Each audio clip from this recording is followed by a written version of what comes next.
Masakit? Alam mo, sa dami ng controversy na pinagdaanan ko, ano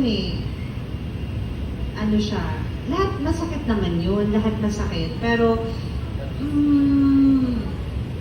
siguro yung yung tipong pag ina-accuse ka ng something na wala kang, kasi hindi ako palaaway eh. I don't want to say bad things about people also.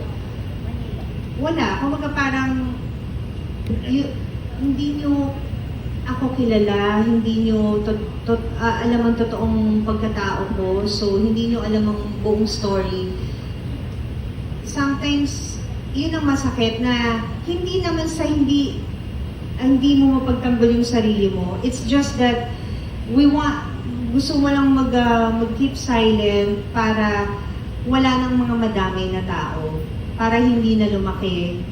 At saka parang for me it's a waste of time. Kasi at the end of the day,